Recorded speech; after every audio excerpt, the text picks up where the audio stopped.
Listen, before some of y'all jump in and say, oh my God, this is the book is not true. Whether it's fiction or nonfiction, the way I felt reading this book, it made me feel sad, annoyed, angry, grossed out, irritated, and then later sad.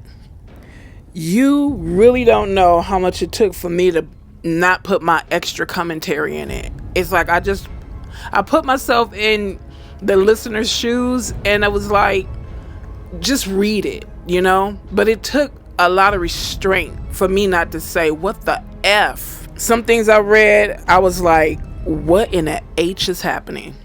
I'll be back.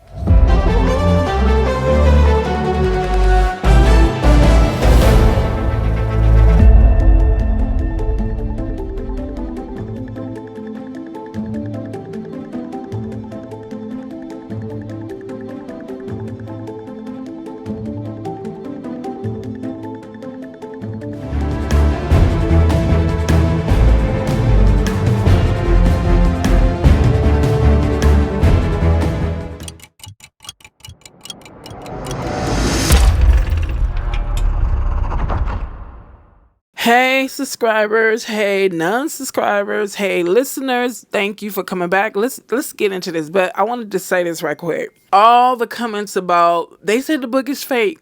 They said the children denied it. This, that, it's like, you're not taking away from people's interest in wanting to know about the book, whether it's true or not.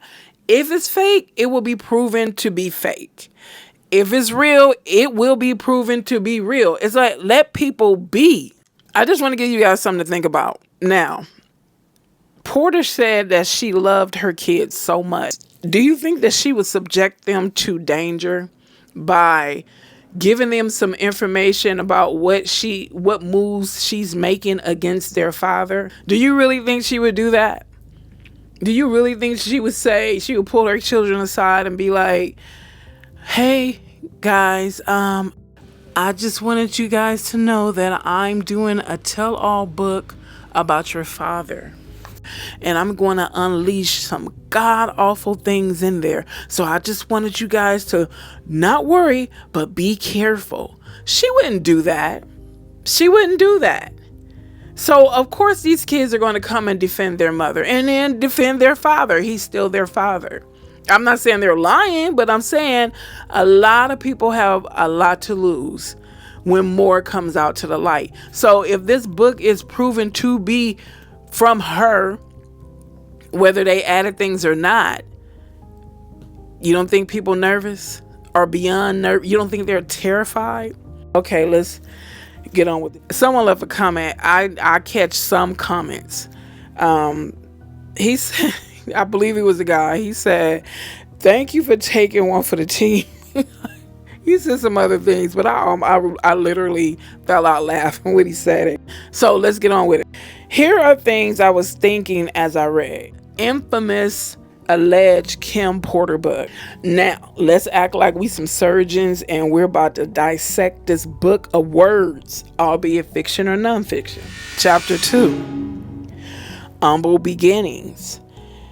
Okay, Kim Porter first announced that she was a freak. She didn't have no problem letting the world know that, if this is her book. So we were when she said that, or when it was said that she was a freak, we kind of were, well, I was disarmed a little bit, and with the bold admission, but I knew we needed to brace ourselves for some raw, possibly disturbing truth that she was going to follow through with. And I wasn't wrong. She said, Diddy came with her with a proposal. He wanted to experiment. And for some virtual directions, but you wanted me to screw you? Nah, that would be a hard, severe pass, bro. Chapter 3, Second Chances. So then he stepped up his game. He came with the pretend vulnerable charade again when he so-called admitted that sexual experimentation was weird. It's like he's a skilled manipulator, dangerous manipulator he is. Then he socks it to her when he comes out and says, hey, I'm in love with you. He was probably feeling that she was still a little like guarded and like put off. So he had to come with that, oh, I'm in love with you. So, gave her the 1-2 punch, seeming like he's vulnerable and saying he loved her at the same damn time. It was like, how could she resist? The dude was good. What bothers me is I probably would have fell for him too if I divulged in those kind of games, but I don't. This guy would not let her come up for air. So this guy wouldn't leave it alone. They went to dinner. He started trying to convince her again that, that he is not that guy. I don't want to try that again. Woo, that was just, I felt weird too. And then, he totally won her trust over again. When he realized that her guards fell down a little bit, he knew his job was done. He had her. She showed it by giving him another chance. Diddy played the long game. He let 1.5 years go by before he propositioned Porter again for the second time.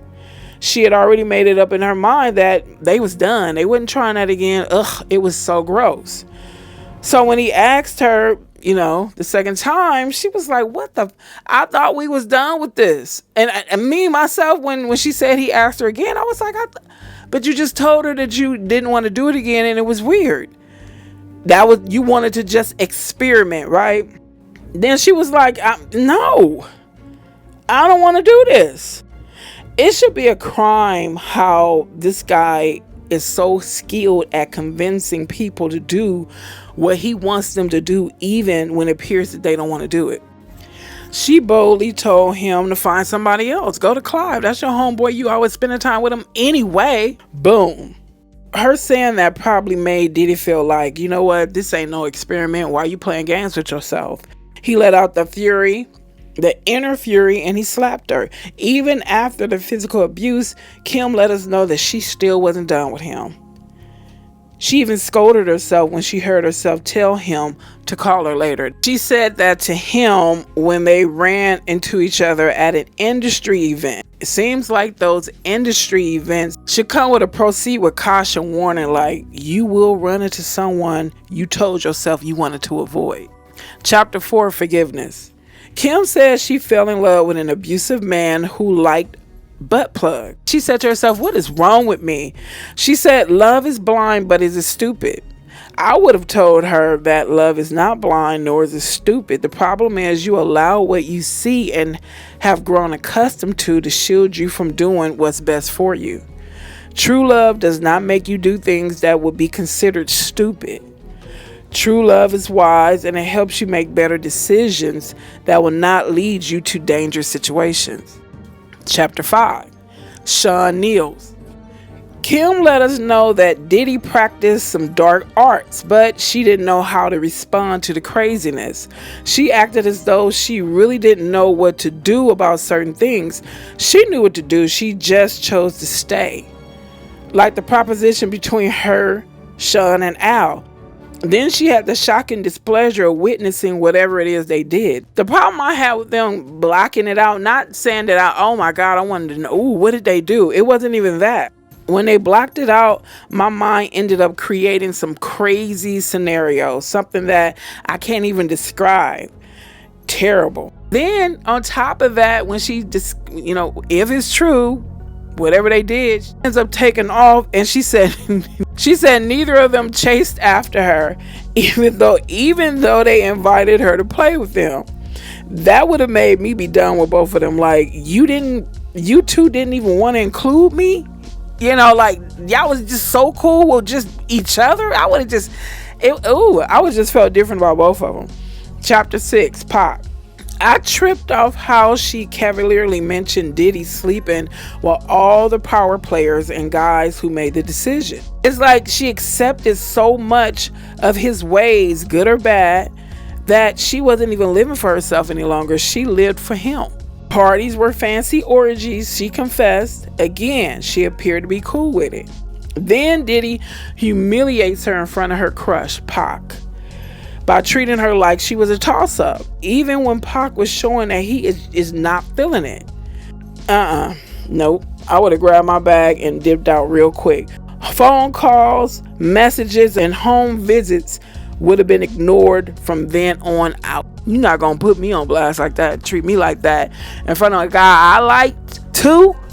Nah, it's a done deal. Unfortunately, she stumbled into a dark conversation that she was not supposed to hear. Diddy was having with henchmen about Pac's demise. She had to play it off like she didn't hear their sinister plans in development. What pissed me off is that she didn't say anything but said she was digging Pac. I was irritated by her lack of actions, but then, I'm figuring that she knows what kind of person Pac is. He would have flew off the handle and it was just would have been a war and she would have been dragged into it. So I kind of got why she didn't say anything, but it still was like, come on, you said, okay. I kind of get it, but at the same time, it was like, that was cold. You didn't, from what is in the book, if it's true, you didn't give him a warning. And I think when it came to Diddy, I've seen several videos where people were saying that Diddy came off like he was obsessed with Pac. And here's my thing. I think Diddy practiced the 48 laws of power. He wanted to control and own people's essence, So the 48 laws of power, this is what it is. To those who don't know, I did a little research. No, I don't practice it. Okay, there's a section in the 44th power. 44th law says, it's titled Disarm and Infuriate with the mirror effect. The mirror reflects reality, but it is also the perfect tool for deception. When you mirror your enemies doing exactly as they do, they cannot figure out your strategy. The mirror effect mocks and humiliates them, making them overreact.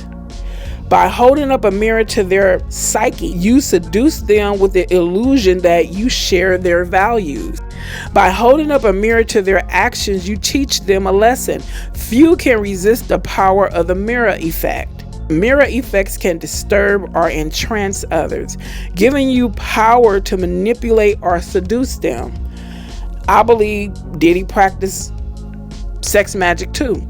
SM is the use of sexual activity for ritualistic, magical, or spiritual purpose.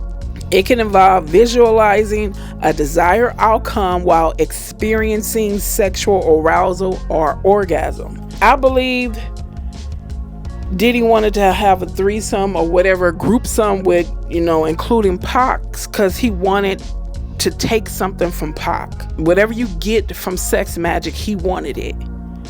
When Pac rejected him, he became humiliated. And who rejects Diddy? At that time, he was like, who rejects me? He probably had a godlike mentality. He probably felt ashamed and he wanted revenge. He probably couldn't stand how he thought Pac saw him. Chapter 7.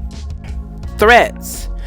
So, Kim got props from me. She got major props from me when she said she knew she had to get away from Diddy. I was glad that she wasn't trying to stay with him and keep ignoring his wicked ways.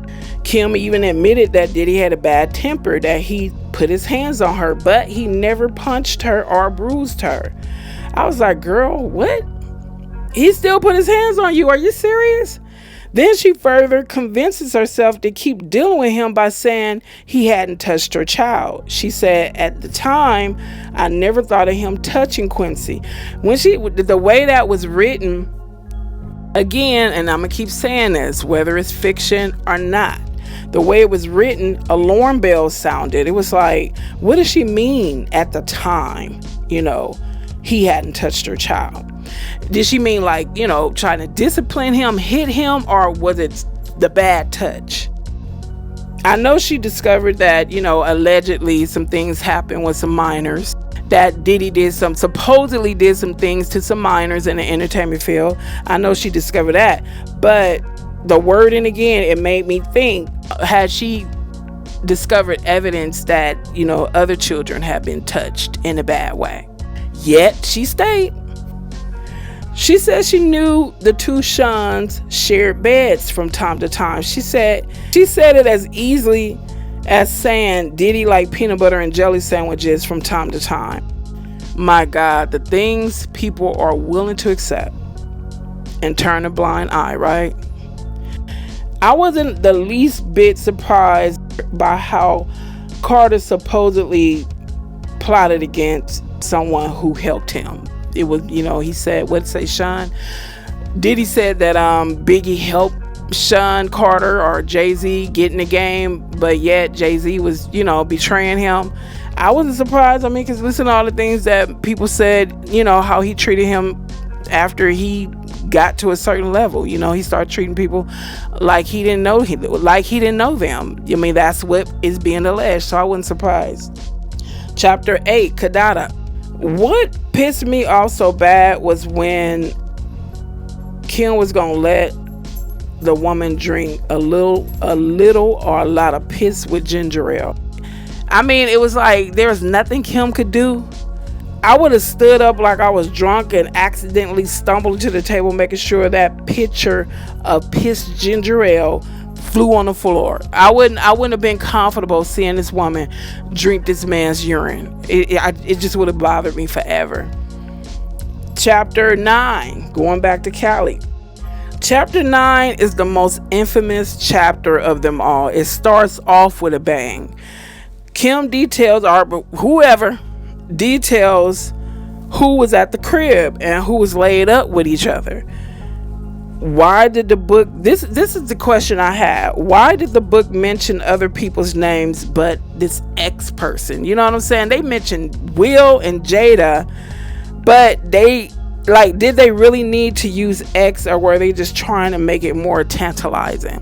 Kim talked about Diddy becoming more violent, wanted to talk to her in the kitchen, and she said, he had become more violent, and she didn't want to fight. Then this Mr. X guy comes out the room. First she saw him laid up in arms with Will Smith. Oh my God, I can't even picture that. So then he comes out the room with no clothes on. That was the audacity. Like, oh my God.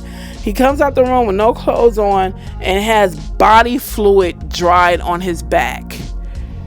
Then he takes his ass into the kitchen, naked, body fluid dried on your back, and sit your ass. I wanted to hold up.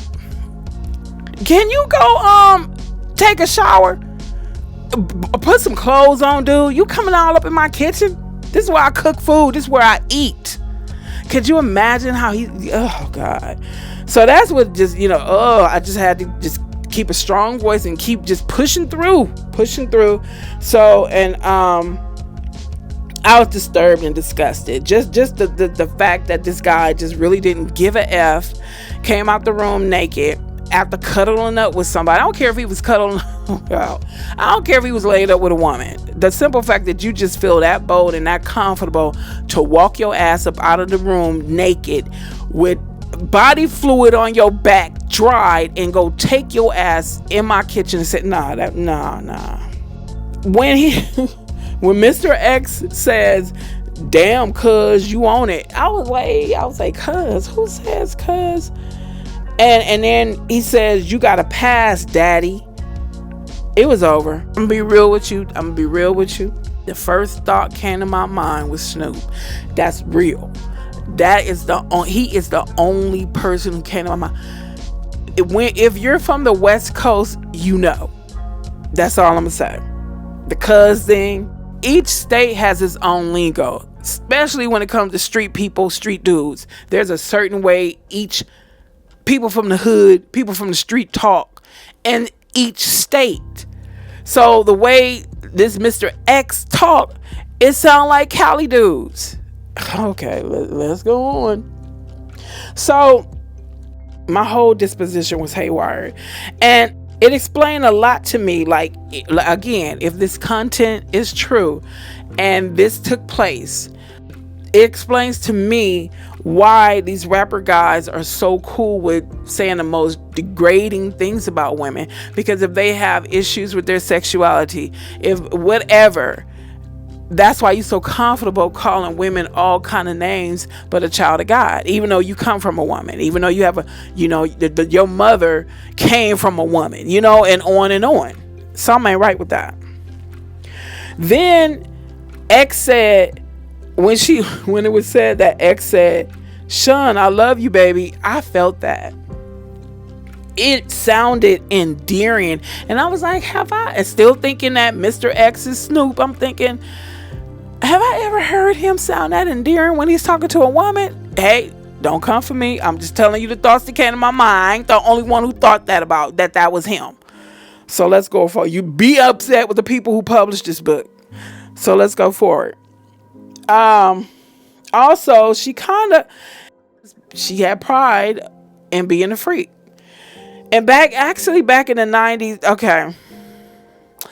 Back in the 90s and the 80s, freak had a different connotation. It was like, you didn't boast about being a freak. You know, if somebody called you a freak, you actually wanted to take their head off. You know, it wasn't a good thing to be called a freak back in the 80s and 90s.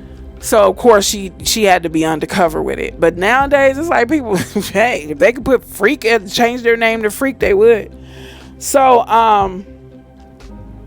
like, even though she boasted about being a freak, or just let it be known that she was a freak, did you guys peep this out? Okay, there were 4 men that she let it be known that she did not want to get down with in the least. When she said she was glad the 2 Seans didn't invite her in their bed, and then when she said she was glad Will and X didn't invite her in her bed, that said a lot to me.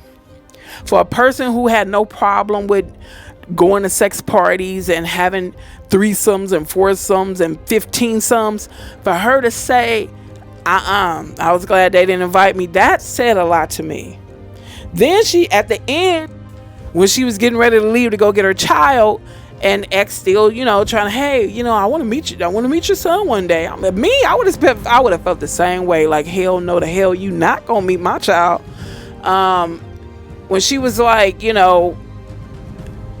just wanted to get away from this person because they always gave her the creeps. And then I was like, well, what rapper dude from the West Coast in the 90s came off creepy? Mine went blank. I can't think of it. Even today, I cannot think of a creepy West Coast rapper in the 90s.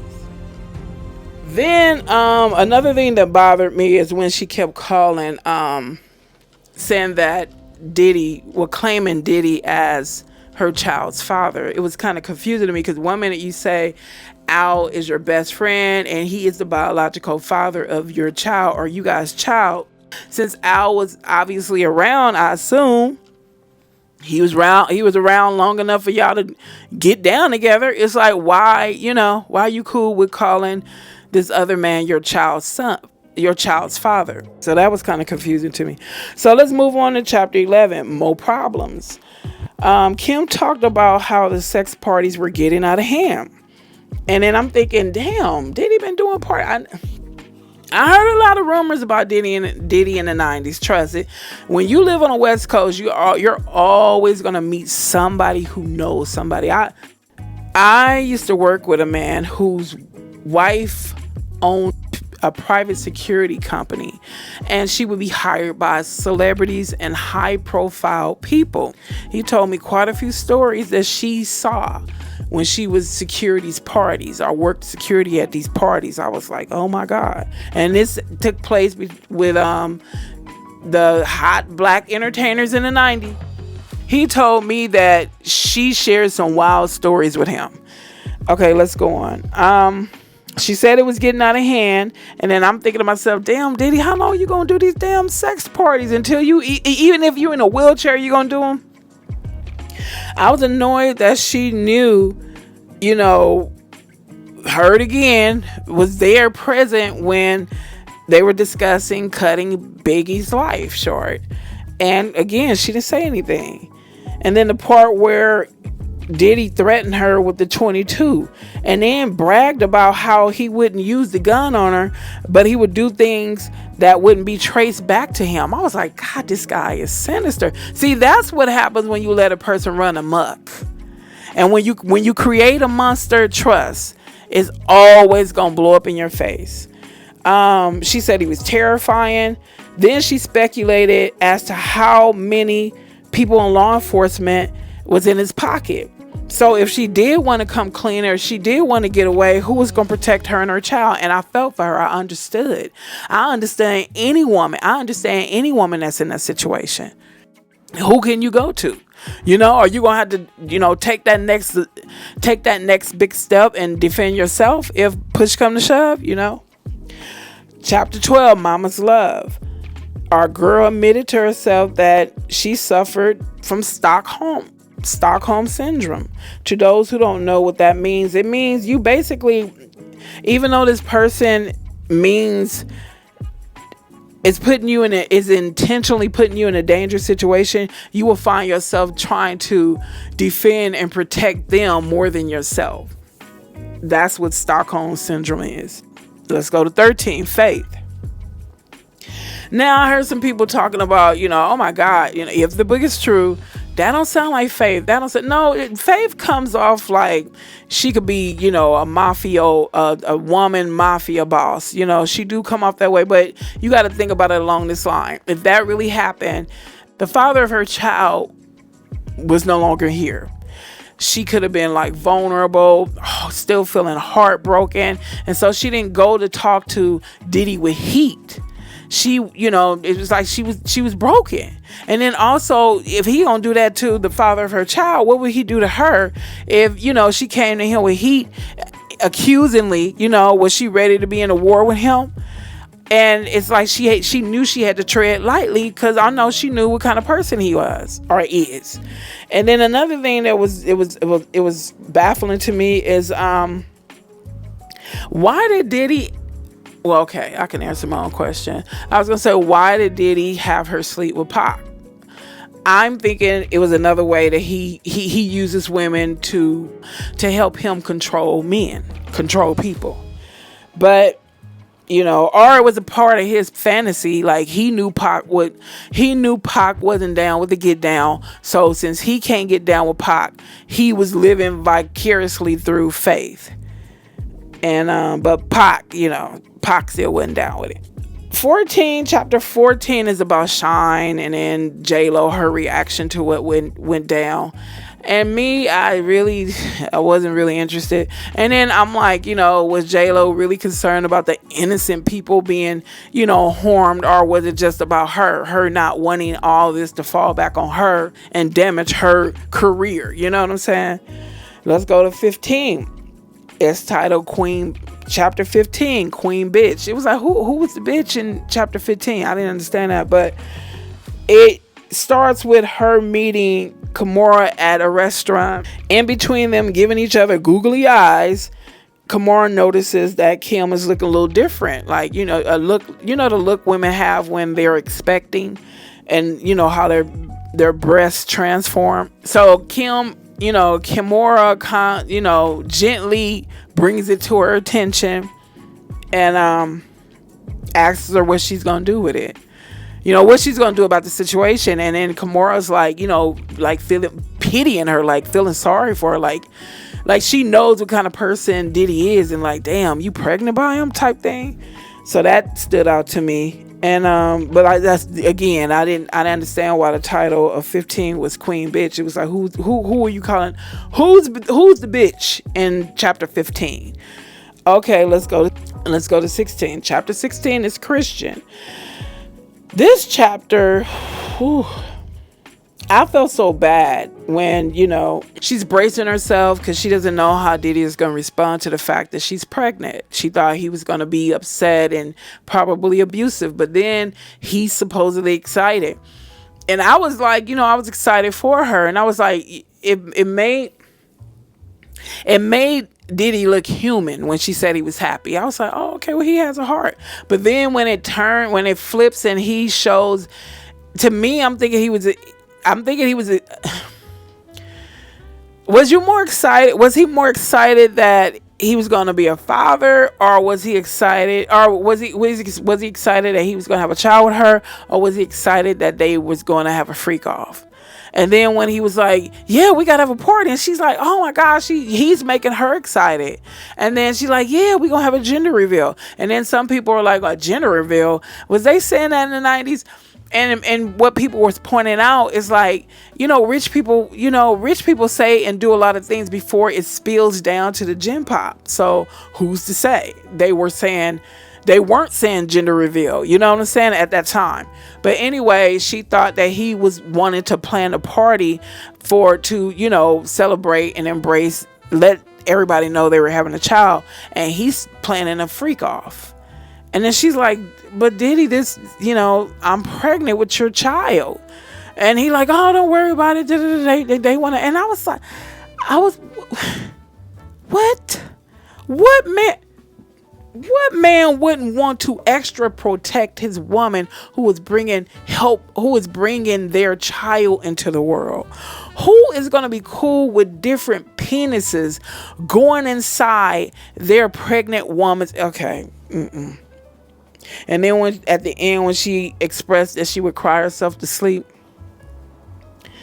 yeah, I was done, but I had to keep pushing through. Chapter 17, Broken Promises. Okay, that chapter is where Diddy gets upset because she has gotten flowers from a producer, and he's thinking that this person is putting the moves on her, and she ends up going to the hospital. And then the cold part about it is, she's like, I'm done with you. I'm done. And he's like low-key threatening her, like, you can go and tell whoever you want to, but they're not going to believe you. She's scared, terrified to make any more moves. And then he stays around her and, helps mend her back, to good health. And I can imagine how trapped she felt. Chapter 18 felt fine. It's the finale, and it felt final. And you wanted, she was expressing how excited she was that she was finally being set free from this monster. She got the evidence to keep him at bay. You just saw her just seeing a beautiful bright sunset, and anything is possible in a good way for her. That's how it felt. You briefly have this good feeling inside, but then you got to remember how it ends. So they made me feel happy for her, but I couldn't forget the finality. And I was so pissed off when she felt the need to call this man and tell him what she was going to do. All the while I'm reading this, I'm thinking to myself, you didn't witness what this man is capable of doing. You were there and heard what he plotted to do, and not only plotted, he actually did it. So why did you feel the need to call him over, tell him the evidence you got against him, letting him know you not only found it, but you saw it, and you will let it be released to the world? Did you really think he was just going to say, okay, look, hey, don't do it, just I'm gonna leave you alone forever, just please? I was like, why did you do that? It's a possibility that you could have been alive today if you just played it. I don't. And then when she talked to Kimura, and Kimura was like, girl, that don't sound like the flu. I'm like, why you didn't go to the hospital? Did it come back to her mind like, ooh, like all these dudes I was involved with, they died from pneumonia? And then the way she just kept saying, yeah, and I was talking to this guy and he died from pneumonia. It's like, girl, you sounding like, oh, I went and had a lovely walk at the park. Like, it's just nothing that this man is killing everybody you was into. Like, is this real life? I was discombobulated to the highest degree. And then her friend was saying, girl, you don't think you should go to the hospital? I'm gonna just rest. I was like, what are you talking about, rest? Girl, you don't remember what he just did to the last dude you was talking to? Oh my God. Then she picks up the phone and calls him. I'm like, you couldn't have called him on the way to the hospital? You couldn't have ran and got your keys and jumped in a car and took yourself to the hospital and called him en route and cussed him out? Oh my God. Okay, that's all I gotta say. I'm a little tired just from going over it. Mentally tired from going over this again. Okay, that's it. I'm about to shut up the shop. And thank you for commenting, liking, and subscribing. And I will see you in the next video. Have a good day.